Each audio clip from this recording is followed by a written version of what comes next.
Well, then let's get some perspective to this matter. It's a crucial election in the life of Nigerians. Every 4 years, we see the general elections, aside some of the staggered governorship election that you see here and there. But there are fears ahead of that election. What could happen if those things are not checked? If foreign observers are looking critically into this matter, what exactly are we talking about? The presidential election and the politics is on one hand. The issues of internal politics is also on one hand. My panel tonight include a presidential aspirant and a proprietor of a media organization, Mr. Alistair Soyode. He joins us from our Abuja studio. Also, Professor Usiji Medana, legislative consultant, is also in our Abuja studio. Thank you so much, gentlemen, for your time on the program. Let me begin with you, Professor Medana. What we were saying and what we heard and what we saw in the Ekiti 2018 governorship election,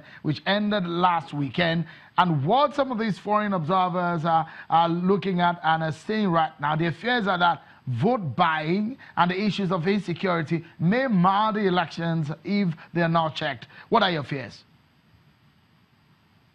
Shaun, the Ekiti election, actually, there were a lot of reports of vote buying. And there you blame the political actors because they were the people involved.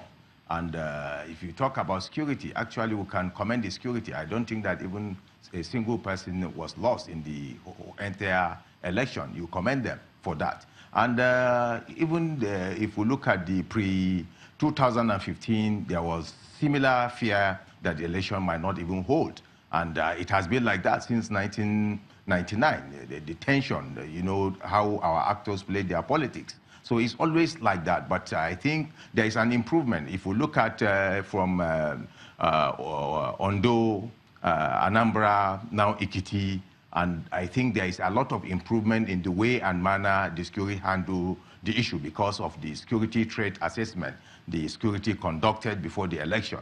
And if you look at the maybe 2019 election, there are a lot of maybe, let's say, fears, but most of the issues as raised by the observers is internal democracy. Look at what APC did in Osun State today. And I think is participatory politics where each and every party member is a delegate. It's a welcome development, but we required a lot of security to go into this kind of primaries because it involved the whole of entire members of the party. So APC might even initiate a stagnated primaries where they can do maybe hold primaries in particular zone or states and move to other side if they choose to go by this system. And the system actually, really, if they go by this system, you see how the politics will change. Politics of delegate people are really scared of this kind of politics. So if we go by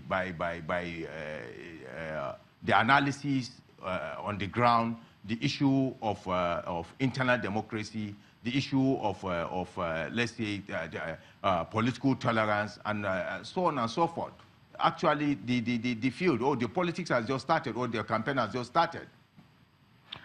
Let me ask Mr. Soyode, with the fears of some of these foreign observers, we saw them on the ground, and what the political bigwigs and the gladiators did on the ground. Do you have fears that our elections will be a case of the highest, the votes going to the highest bidder? Well, thank you very much, Mr. Show. It's a pleasure to be here. There is no doubt, as you rightly mentioned, the international observers have seen what took place in Ado-Ekiti. I personally went through there as well. So there's no doubt as well that it is a scary situation for Nigeria as a nation.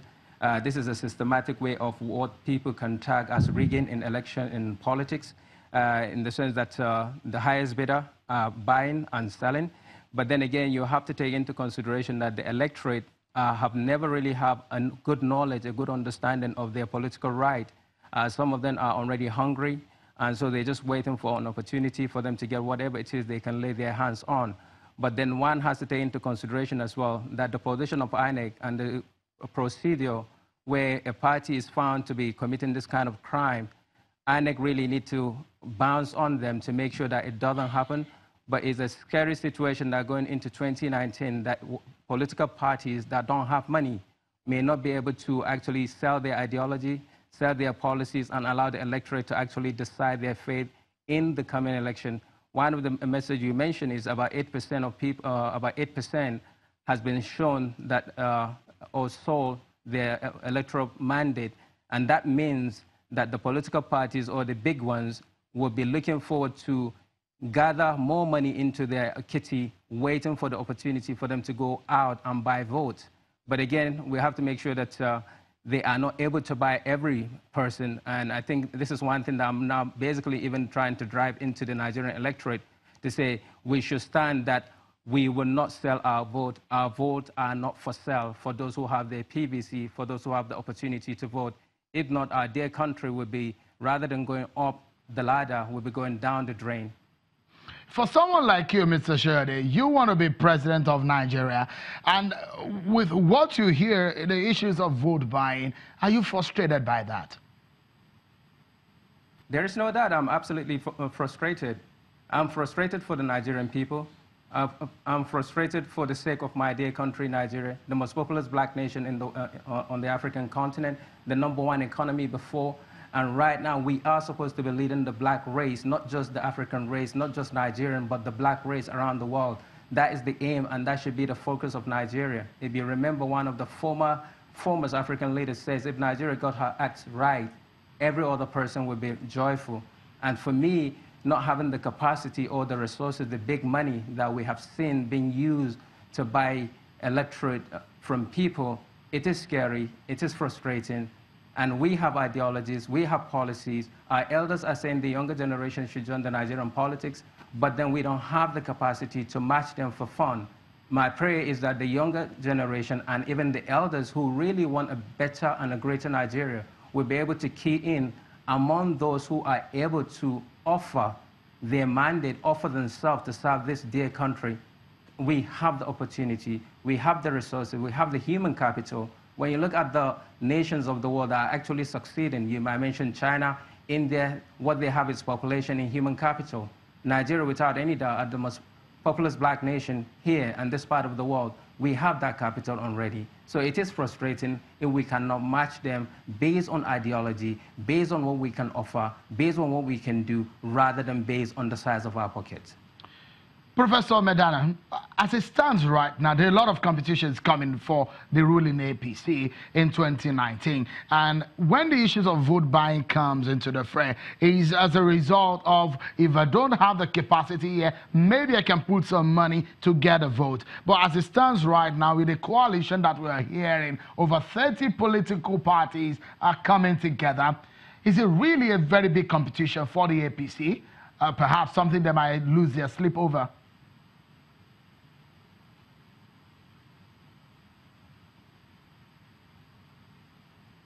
Seun, let's take this thing, I think the Ekiti State, for example.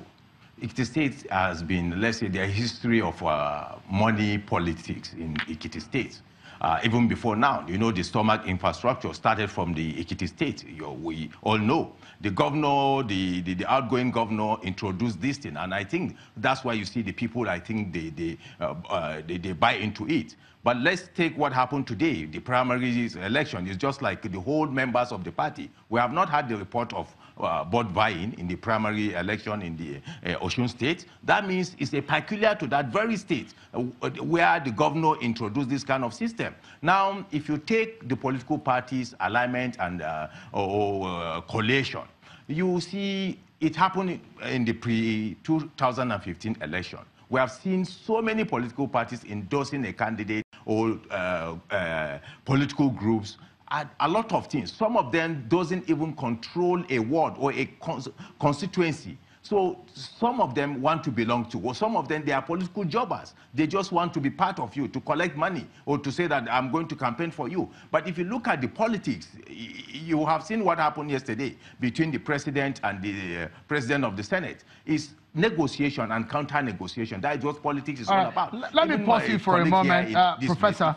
Let me pause it for a moment because we need to go on this crucial break. But when we come back, we look at the fate of the 2019 general elections. What are your own fears? Join the conversation. My panel is in our Abuja studio, and they will be bringing more thoughts and perspectives to the matter on the table. It's a very interesting conversation, don't you think? Join us again.